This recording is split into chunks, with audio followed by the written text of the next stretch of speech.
Good afternoon, everyone. This is Tammy Hope. I am with Champion Solutions Group security team. Welcome to episode four of our 4 of 5, I should say, of our BigFix webinar series. Today we're going to be doing patching best practices. Once again, our host, Dan Powers, Kathy Wynn, will be taking you through everything today. And just for everybody's reference, this is recorded. And at the end of today, we will take that recording and not only send you an update of what we did today, but all previous webinars we did, we'll have those so you can link on the recordings if you have not been joining us before. We do that every time. So Dan, I'm going to go ahead and turn it over to you. We like to keep this to 30 minutes. And if anybody has questions today, please use the question area, and we will answer those if we're able during the webinar. And if it goes long, we'll just make sure we answer them in the email back to everybody. Dan? Well, thank you, Miss Tammy. Thank you, and welcome everybody to our 30-minute series. Glad that you could attend today. So, of course, I'm Dan Powers, and we're always thankful to have Kathy Wynn on with us here. She makes my picture look a little nicer up there. So she's also incredibly talented in BigFix, and if any of you have been to some of the mastery classes and went through the escape room for BigFix, which was pretty awesome, that was the brainchild of Miss Wynn. So, of course, you are most welcome, Kathy. So previously in this series anyway, right, we started out with HCL. Kathy had moved over from IBM to HCL. We were really excited as a partner to work with HCL. We wanted to get all the clients jazzed up about it. Then we moved into 5 reasons why you need Hero.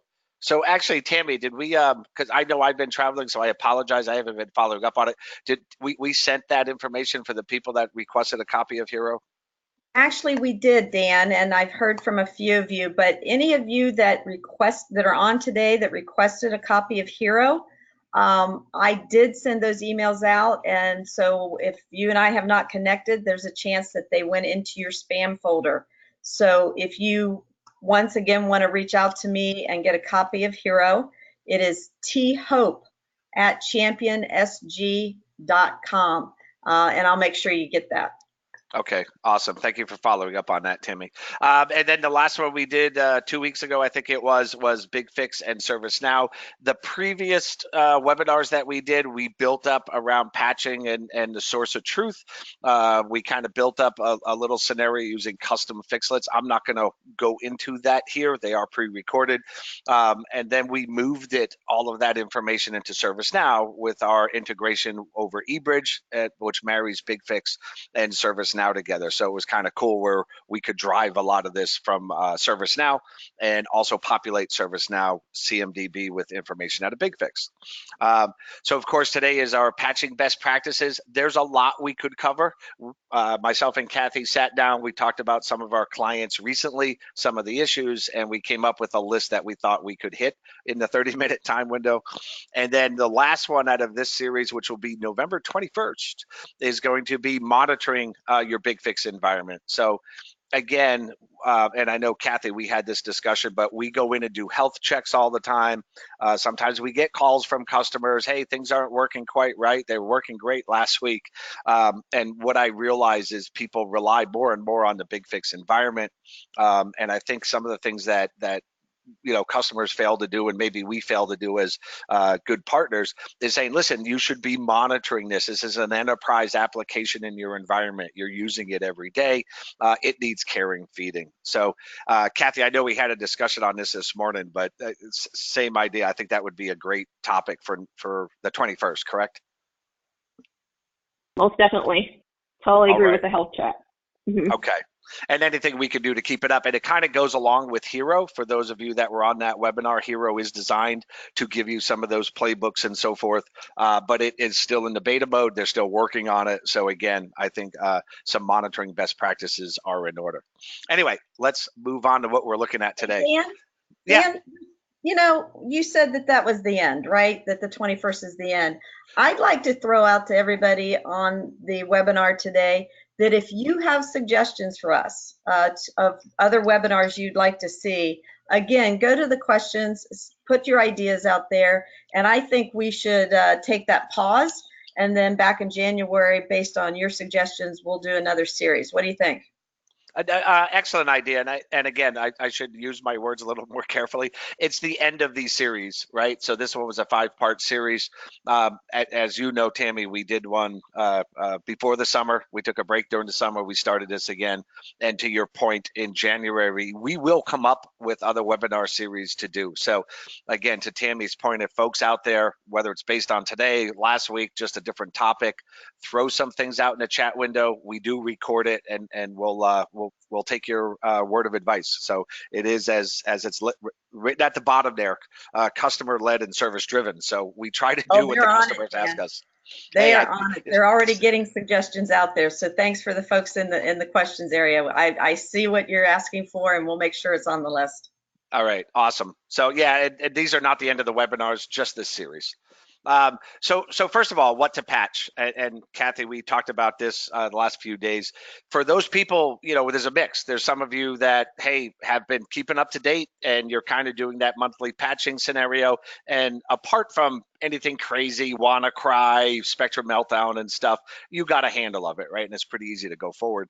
But if you haven't patched in a while, you can be inundated, especially if you put BigFix in or use another tool, and all of a sudden BigFix is telling you, hey, look, you're missing thousands of patches. So we're going to walk through a few tools that are in the BigFix tool out of the box, and some of the custom filters on that scenario for what to patch and how to organize. Another one out here is should I reboot? So if you've been watching these webinar series, I am a huge proponent and fan of this being a client setting. Now, again, you also realize there's server class systems and there's desktop systems. Usually in the desktop world, it's a company standard, right? And Kathy, correct me if you think differently here, but it's like, hey, desktops, here's our patching window. Here's when we're gonna push patches to you. We even try to leverage, in the last webinar we did, power management to use that Wake on LAN capability to help get your patches to the desktop so they're not shut off. But you also have that idea of, we interact with the end user. We never know what they're doing. It could be 1 in the morning and they're working on a presentation. We don't want to just willy-nilly reboot them, but there is some time period where we have to force them to reboot. From the server side of the house, however, again, I'm a big fan of the folks on this line. You may be responsible for 10 machines, you may be responsible for thousands of servers, and it shouldn't be the onus on you to determine if they should reboot. To me, that's part of the onboarding process, which ties right back into that source of truth, CMDB, that we talked about. And I use a client setting. Hey, I'm going to reboot you if the op owner or the application owner allows me to do so. Kathy, you have anything to add on the reboot scenario or why it's important? I do. To add on to that, it's always good practice if possible. I know that not all environments are flexible for a reboot prior to patching, but if you're able to reboot, it's also great because there are some patches or fixes in BigFix that will not show applicable until after reboot. So if you pick that up first after reboot, your patching process will be much more efficient. Obviously. And again, we have 30 minutes to go through this. We're going to show you some best practices, and I think Kathy would agree with me. We kind of have this template, this guideline. Every customer is different, and we adjust accordingly. So take anything we say and apply it to how it fits to you. Okay. The other thing, looking at small patching windows, I have this all the time. Hey, we have servers. I got only 2 hours to get this done. So what can we do here? Well, we try to do that pre-caching, right? In the desktop side, and especially with all newer equipment, in my mind, most machines have a lot of disk space, right? It's usually not an issue. So I do try to do that pre-caching, and if possible, all the way down to the endpoint device. That also means we might have to adjust the default caching sizes within BigFix, and there's a few of them to deal with. But if you are disk limited, at least try to cache it out to your relay servers. That's that first disk I'm showing there in that arrow environment, so that if you have a small patching window, you're not wasting too much time moving data around the network, you're actually patching your systems, right? And Kathy, we had this talk today, and I know you said you had quite a few clients that had some disk issues, limited. But I think both of us agree we try to just kick off our baseline, if you will, with that time pause and say, hey, distribute the files out to the endpoints if possible before the actual patch window opens up, correct?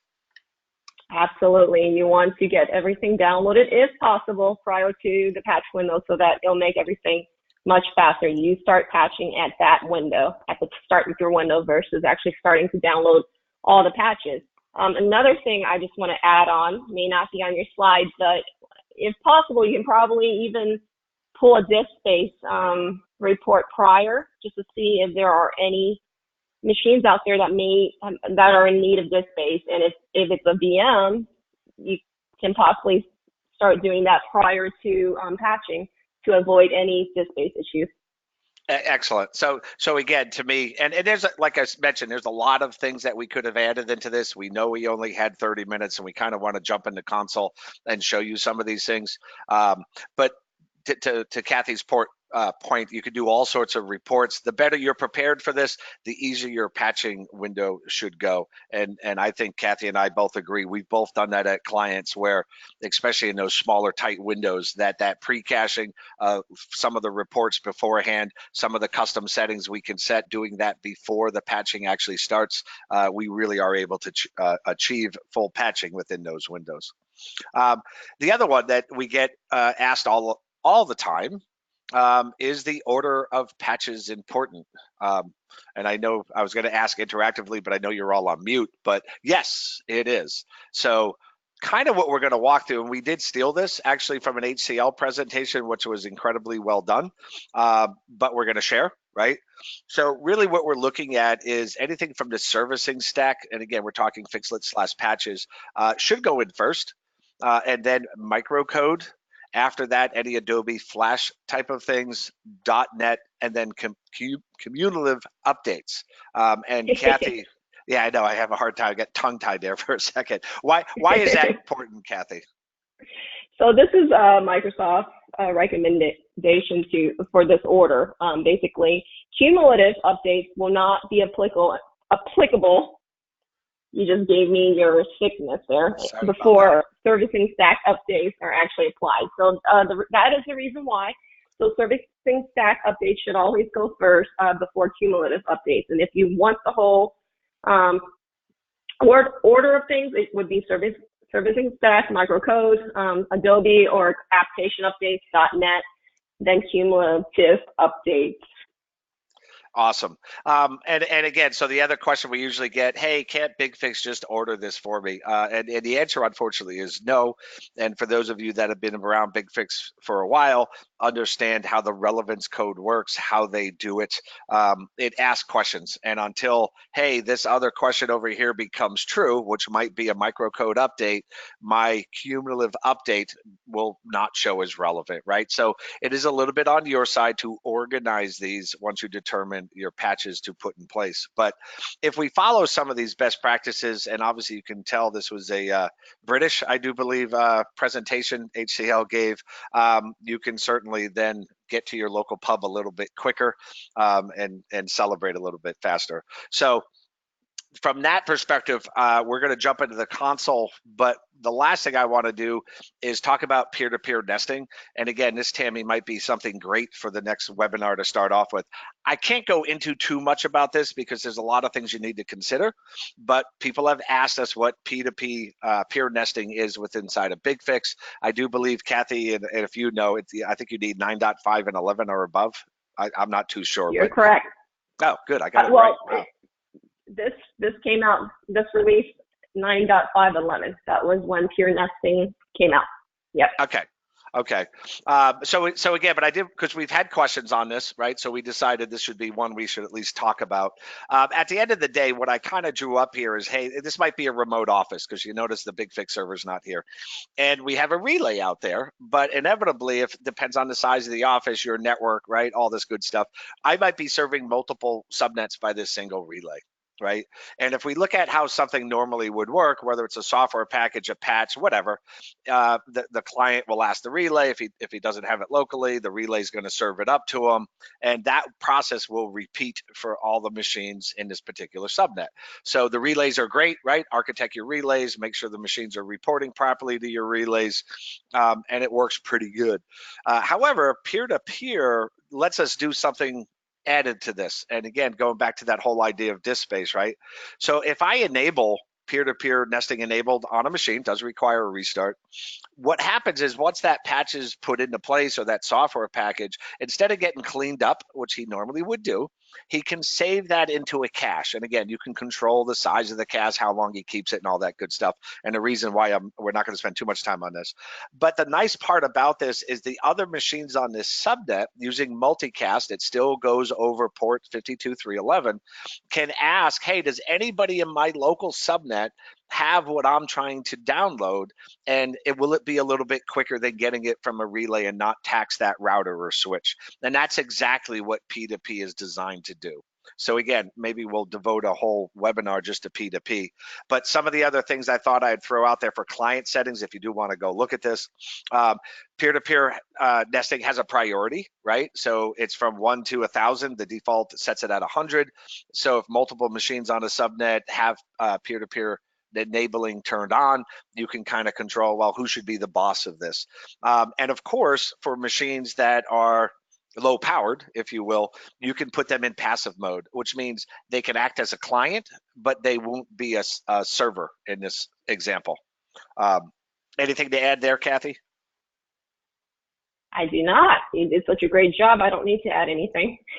Great. So part of the thing, what I was playing with this, just as like an FYI, laptop machines, I would actually set to passive. My reasoning for that is, even though they might be powerful, laptop to me is, hey, at any given moment, someone could shut it down and leave, and then I lose that guy in the subnet. So I target the desktop machines and any machines that, and I make this a policy, right? If I'm going to enable P2P, any machine that's low powered, has low disk space, I would also set passive, and the machines that are desktop machines a little bit more powerful, I'd probably set enabled and turn their priority up a little bit.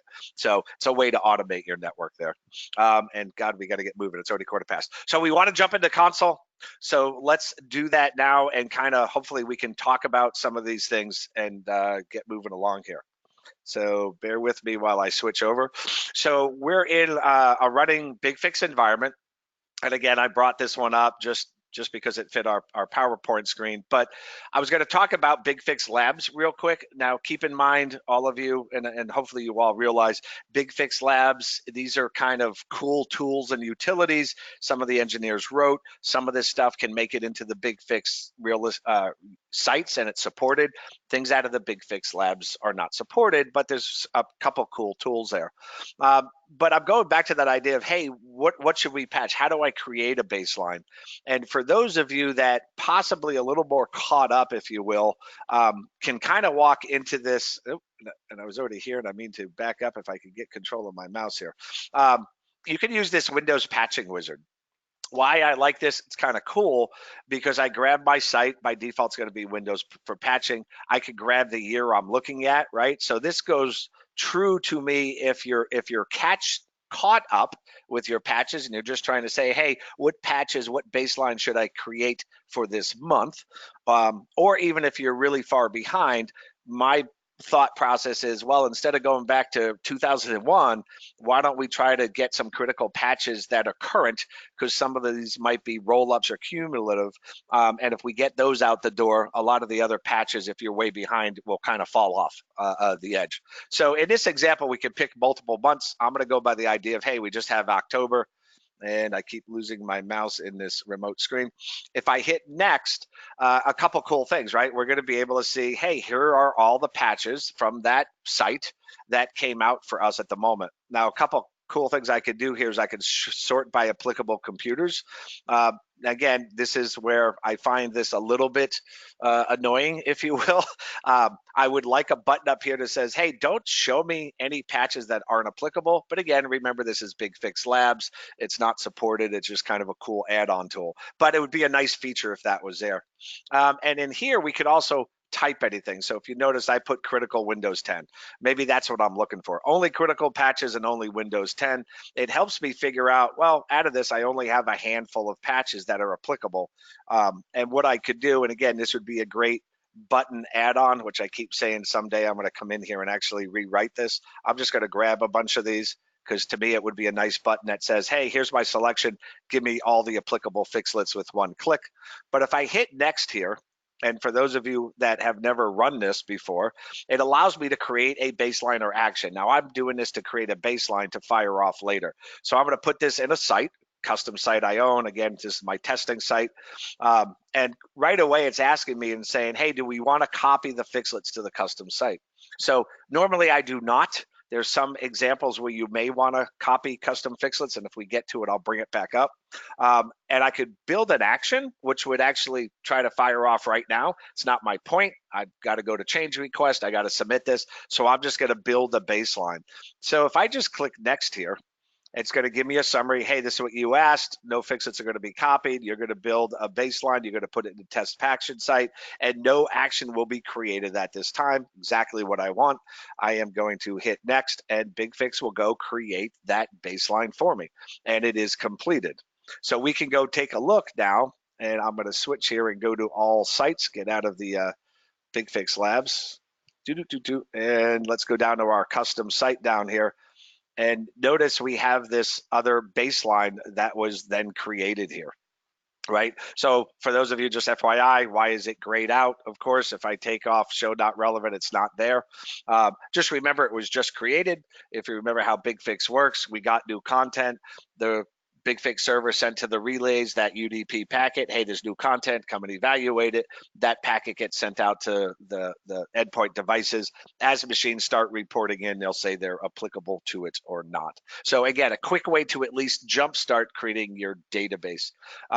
Kathy, do you have any other ways that you normally would create a database really quickly? I do not off the top of my head right now. Okay. So the other create way a database or a baseline? Baseline. Thank you for catching that. Yeah, I'm tongue-tied today. It's okay. I figured that's what you meant, but then I wasn't sure. So I use custom filters to create a baseline. So let's jump into those custom filters since we're short on time. So one of the custom filters I would create is, just for an example, I'll create a filter called .NET.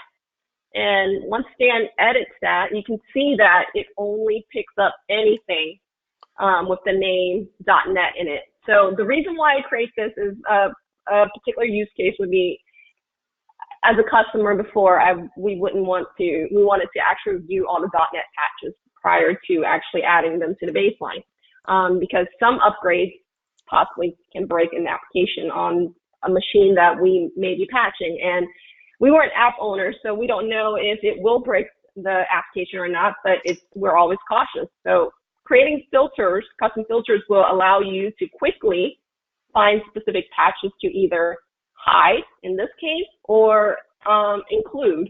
So this is a quick way to find particular patches that you need to look for. Excellent. And for those of that haven't used this, I do use this all the time. We made a couple quick examples up here, but depending on what you pick for the includes, this drop-down list will actually change slightly. But usually we're looking at fixlets, to Kathy's point, right? Hey, we're looking at .NET, we're looking at CVE numbers, we're looking at whatever the case may be. You can keep adding things to this. So if you notice, as Kathy was talking, we started with .NET. Of course, we're only looking at ones that are visible. And then I did, hey, just looking for security ones. And then, of course, then I'm saying, hey, I'm just looking for the security ones that are applicable to 2019. Quick little examples of how you can take a lot of data, filter that down to help you build out your baselines.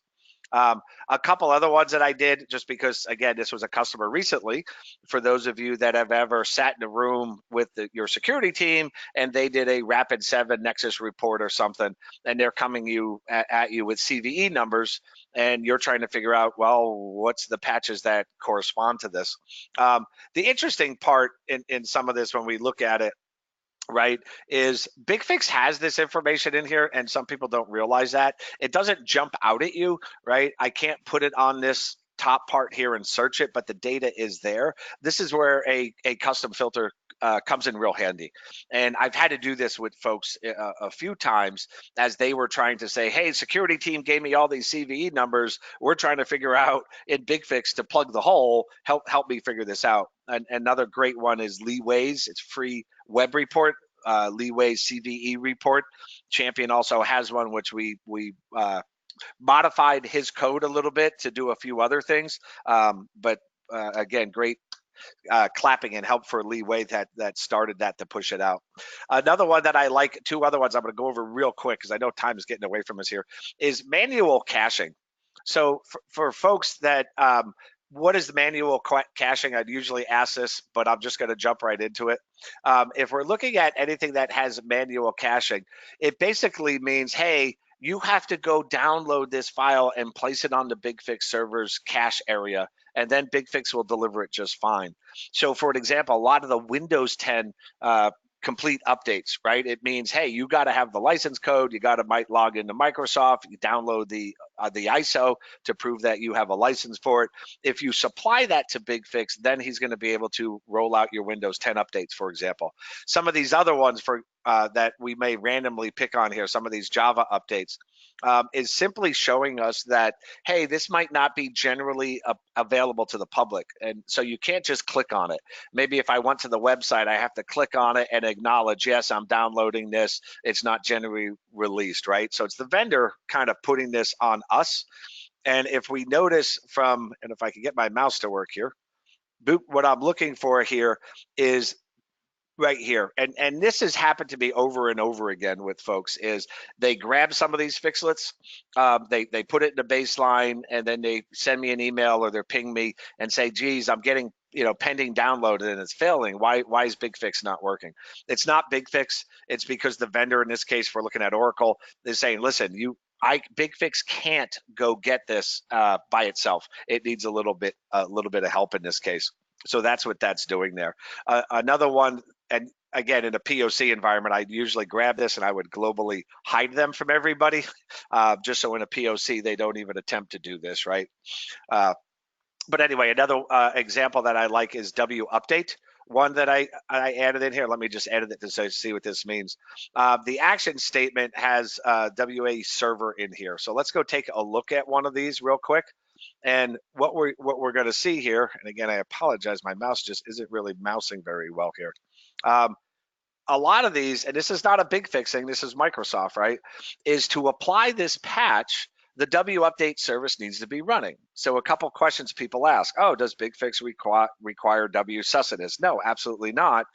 But this is the way Microsoft wrote this patch, and it needs the service to be running for the patch to actually get installed. So BigFix doesn't need WSUS. You don't have to have any of that set up. It's going to control through your relays, as you're all familiar with, how to deliver and install a patch. But if we noticed, hey, if WSUS service is not running, this patch will fail to actually get installed. So I like listing these just so I know what they are. And what I end up doing in a lot of environments, I have clients, and Kathy, I think you said you had the same thing, where some folks will actually use BigFix and turn WSUS off or W updates on the client, right? Yep. There are some customers out there that does not have Windows updates up. So this is definitely a great filter to apply just so that you can see if you have any patches that need that service running. If you do, then you can probably add a fixlet to start the service prior and another to stop it at the end. Absolutely. And I realize how quick time is going by here. I know we said we would keep this to 30 minutes. That's what everybody wanted, but sometimes it's really hard. So what I'm going to do is I kind of created one just a little bit ago. And just to give you an idea of, hey, what are some of these things that myself and Kathy were talking about. So I prettied this up a little bit. Every day would I do this? Not necessarily, but I created these little groupings. This is more visual. BigFix is just going to run these in order. Really, it doesn't mean a lot to BigFix itself.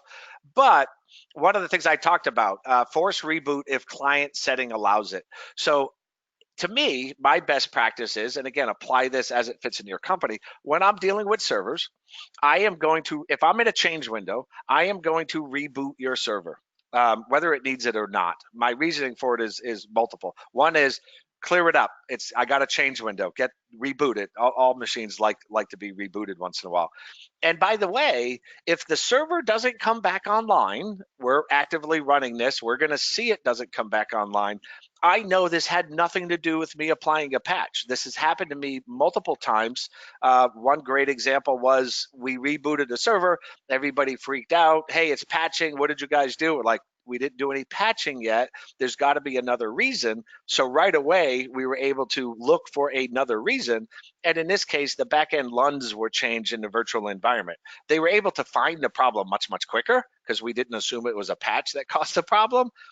Fixed it, brought the server back up, and then he started patching, right? So, and also notice, as I had mentioned, this only will do it if the client setting on the box patch reboot equals true. If it's not set, this is not relevant. If it's set to false, this is not relevant. Means the application owner is telling me, hey, you're not allowed to reboot my box. You can patch it, you're never allowed to reboot. Fine. That email goes out to them and they reboot it when they can. Another one that I added here, I know I didn't have it on my list above, is I call this pre-cache custom actions pre-cache. What this basically does is, again, I was with a client, multiple servers, multiple systems, and we were trying to write some custom fixlets. Oh, on this web server, we need to kick off users, or we need to stop some servers before you do patching type of thing. It got very complicated very quick. So what we decided to do was say, listen, on a Windows or Linux machine or so forth, here's this directory that I'm going to look for.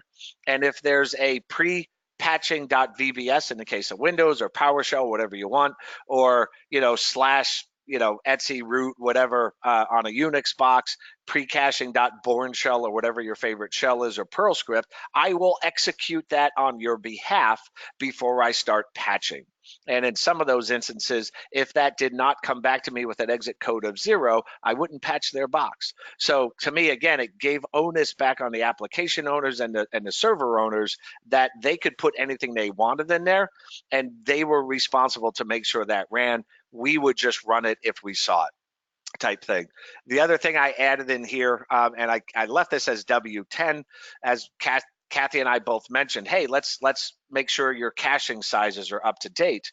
The default cache size on our BigFix clients is about 1 gig. If I'm pushing a lot of data around, I may need to have a bigger cache size. Certainly, those folks of you that are now in there patching Windows 10, you realize the default caching size isn't going to cut it. At the end of the day, whether we like it or not, those updates from Creators Edition to the next version of Windows 10 is kind of like pushing a whole ISO down to the box and doing an in-place upgrade. At the end of the day, that's kind of what you're doing. I need enough cache space to hold that ISO. So I throw this in here. It checks to see what my company approved cache settings are. If they are already at the right place, this is not relevant. It just starts patching. If it is relevant, it'll actually change those settings before I do the patching. Here, I'm going to start talking really quick. I already know it's past time, Tammy. If you notice, we were doing the service stack first, then we were doing some microcode updates, right? And then we had our Adobe Flash.net type things. So as we built this baseline, did this come in order? No. I had to go in here and actually move some of these things around myself to make this work. But if we put these in order and you spend the 10 minutes it's going to take you to do so, as myself and Kathy had both said, you are going to have a better patching experience within BigFix, and your servers will actually get patched appropriately. If I willy-nilly put these in, and maybe I had some of these servicing stacks or microcodes at the end, some of my cumulative updates might not have been applicable to that device because they were waiting for that microcode or that servicing stack patch to get in there first. So again, put these in a good order, you're going to be better off. And again, at the end of the day, at the end of my patching, what I choose to do again, if the client setting tells me I'm allowed to reboot your machine, and if and only if it's pending a reboot or a restart, I will reboot you. If you're not pending a restart and I'm allowed to reboot you, this is not relevant. I don't reboot you. Get back to work as quick as possible. And as I had mentioned, this post-patch custom actions. Again, had multiple clients. Hey, after you patch, after you reboot me, can you check that these services are started? Or if they're not started, can you start them? Or whatever the case may be. Instead of trying to write hundreds of custom fixlets and putting these in baselines, I found it much easier to put the onus back on them. I'm simply looking for, okay, on this particular box, I'm going to look for a post patching.perl script or VBS or PowerShell script. The application, the server owner puts whatever they want in there, gives control back to them a little bit, and we both work together really, really well. Kathy, anything to add on this? And I know I'm doing this really quick because we're already at 2:35. I do not. I don't want to take up more time. Just quickly, I lied. So quickly, I did see that you added this particular baseline into a Windows test patch site, and that's awesome. Another best practice is not to add it to the master action site. Most people probably already know that, but adding it to the master action site means, you have every single endpoint that possibly can evaluate against that baseline. So you don't want to do that. Yeah, that's a great point, because I've been to a couple clients and I've actually come into their master action site and seen like hundreds of baselines, and even if they're like, oh well, these baselines are old and we're not running them anymore, it doesn't matter. They're going to your endpoints are evaluating them. Even if they're grayed out and every endpoint says, oh, I don't need this, they're still going to ask the question. So on that note, anything that I put in the master action site, I consider this health of my BigFix environment. If it's how to make sure the endpoints are talking to their relays, if I have, a custom setting or something, the most important things. It also gives you the ability that if a WannaCry, if something really nasty came out and you're like, listen, I don't care what else is going on in my environment, I need to get this done. That is the only time I may add something to the master action site for a short period of time, like a new virus antivirus update, right? Or WannaCry type things.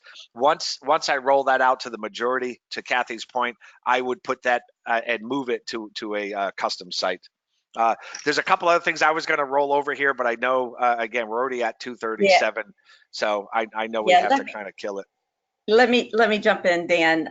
Clearly, this last part was a big topic that people enjoyed. I think the one I like the best is, I might suggest 2 to 3 hours to do it right. So we hear you guys that this is something that is of interest to you, and we'll have to take that into consideration. And maybe one of our webinars the next time will be longer in nature. But we're going to have to wrap it up. We try and, keep it to 30, and we went a little long.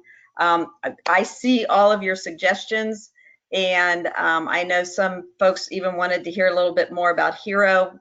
The webinar was recorded and will be sent out. If you do not get an email, and I think it goes out as from Dan, if you do not get an email in the next 24 hours, please, you all have my email, thope@championsg.com. Write to me and let me know. We want to make sure you're getting what you want. And Dan, Kathy, thank you as always. It seems like everybody got a lot out of it. Yeah, and I felt a little rushed. I will say that, Tammy, because there's a bunch of other things I thought I'd have time to go into. And I would agree with people. We needed longer time. When we first started doing these, that was one of the questions. Hey, is an hour too much? What should we do? And the majority of everybody said, no, 30 minutes is great. I can spare that time. But to your point, Tammy, I think if we go over patching again or dive into something peer-to-peer or whatever, I think, in our next series, at least one or two of those, we should probably do it as at least an hour. Yep. All right. Thanks everybody for attending. I see that there are more questions and suggestions coming in. Dan, let's stop the webinar, but anybody that has not put in their suggestion, I'm going to leave it open for another minute or two until I see this stop. So thank you again for attending, and don't forget to join us on the 21st. You got it. So I paused it, Tammy, but I'm gonna we'll leave it open so people can write some more questions, and I'll wait till I see most people drop off before I actually stop it. Perfect. And thank you, Kathy, as always, for joining us. Appreciate it. No problem at all. Thank you for having me. We always enjoy your company.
All right, Dan, I think there's still a few more things coming in. I'm not responding to all of these right now for those of you that can still hear us and are entering questions, but we will absolutely respond to your suggestions and your questions. And Tammy, once I end this, you still get a copy of all the questions, right? I do get one. Don't end Okay. it yet. I I'll wait. just saw one pop up and I don't see anybody else typing. Again, let's go ahead and shut it down. Anything else? thope@championsg.com. Thanks, everyone. Thank you, now.